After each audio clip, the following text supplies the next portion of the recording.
Pas një operacioni të koordinuar ndërkombëtar mes Interpol Tiranës dhe Interpol Romës, është ekstraduar këtë të njëjtë nga Italia në Shqipëri Alex Ndreka, i njohur në botën kriminale me novkën Leksi i Druve.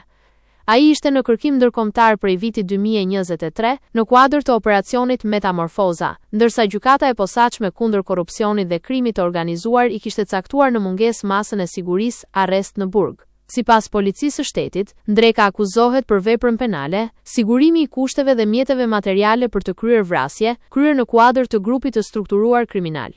Hetimet e strukturës së posaçme kanë dokumentuar se ai kishte siguruar informacione për vendodhjen e 3 shtetasve shqiptar dhe kishte organizuar bashkëpunëtorët e tij për ngritjen e një prite me qëllim eliminimin e tyre fizik në vitin 2017, ngjarje e përfshirë në dosjen e njohur si Revanshi. Alex Ndreka është një emër i njohur për autoritetet shqiptare jo vetëm për aktivitetin kriminal, por edhe për faktin se ka qenë disa herë objekt atentatesh të dështuara.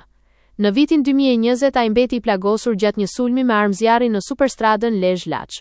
Edhe pse i qelluar, arriti të largohej nga vendngjarja dhe të paraqitej vetë në Spitalin Rajonal të Lezhës për ndihmë mjekësore. Autorët e atij atentati arritën të zhdukin gjurmët pasi dogjën automjetin e përdorur në fshatin Plan të Lezhës. Një tjetër atentat ndaj tij u regjistrua në mars të vitit 2023, kur persona të armatosur hapën zjarr në drejtim të tij, por ai shpëtoi pa u lënduar.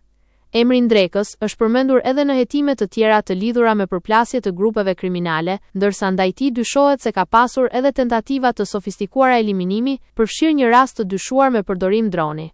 Me mbërritje në Shqipëri, Ndreka pritet të dalë para autoriteteve gjyqësore për t'u njohur me masën e sigurisë.